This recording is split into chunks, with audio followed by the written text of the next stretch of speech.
Hello, my dears. So, I decided to talk about what does it mean to be a hopeless romantic? And I think the simple answer is that everybody has their own definition as to what they find romantic, what they find thoughtful, what their heart resonates to make into a memory or to be sentimental with. And I guess I can only speak on what my definition in terms of what hopeless romance is. From what I've noticed within the culture that I grew up in and that I was born into, it seems as though there is a lot of romance that is connected to our technology. For example, oh, it's so sweet that I don't get left undelivered or read for an extended amount of time. Personally, for me, I am very grateful for I think the principles that I grew up with my family. We are more old school in that sense, possibly even a bit traditional. And I think for me, hopeless romance is the fact that it is not convenient. It's not convenient for me to buy you a bouquet of flowers. It's not convenient for me to open the door for you. But due to the inconvenience of it, it did take extra thought, it did take extra energy, and overall, the act itself is delightful. And when I do speak about the actions that I deem as romantic, such as caring for my safety, a lot of people can say, wow, this is just the bare minimum. This is true. However, I think it's okay for us to romanticize the bare minimum because more often than not, we are kind of accepting a little bit less than. I have been observing a lot of behaviors that do not meet the criteria of bare minimum. Therefore, that's where the hopelessness comes into it.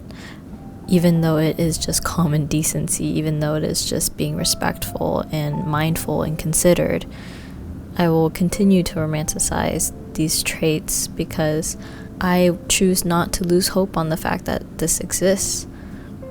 And we can also use this in terms of not just our romantic partners, but our friendships, the people we surround ourselves with, our family. I think it's a good idea for us to talk about what are our definitions and ideas and visuals of what romance looks like with other people.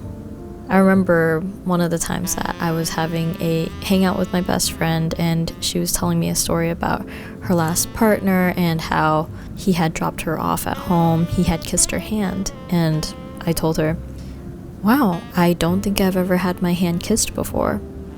And she was shocked by that. She was like, well, then you've never been with a Latin man. And that cracked me up. And then she kissed my hand. She was like, I just want to be the first person to do it. So I think it's so interesting that for her, that super romantic act comes so naturally to her because it is part of her culture. Versus for me, I can say with confidence, I have never received that in a romantic sense before. So yeah, I think that it's a pretty good idea for us to talk about what our ideas of romance are. Not for judgment. I think we should all listen with open ears and open eyes. This is more so just to get a grasp as to how wide love can be. It is such a big range because it is an invisible feeling.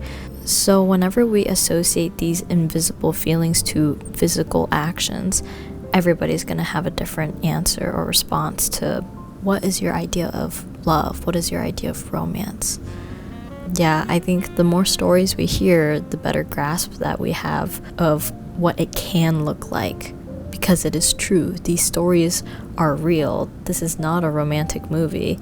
And if you want your life to be a romantic movie, you have the power to do so. Movies are imitations of life. So is art. So are books. It is just a means and a way to capture life through a shareable format. So I am all for doing it for the plot, but really that just means that you are doing things. Because which came first, the plot or life?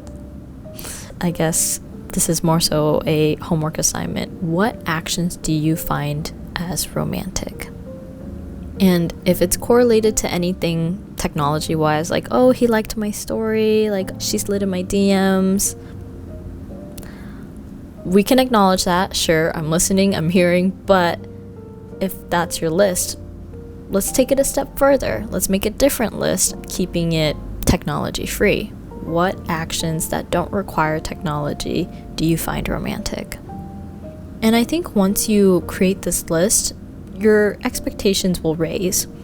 I have a theory, just a hunch or a feeling that it will be more known in our system that, oh, that is something that I want. And looking at this list, they're all very small things.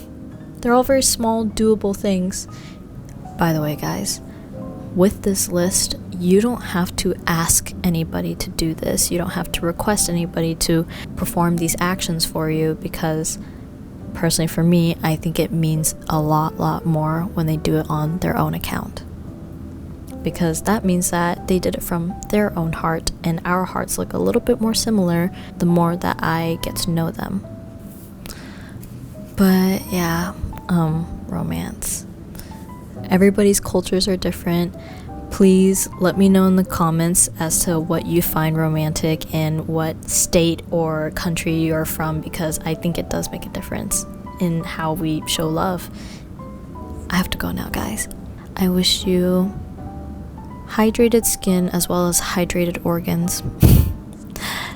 Thank you so much, my romantics, and I will see y'all very soon.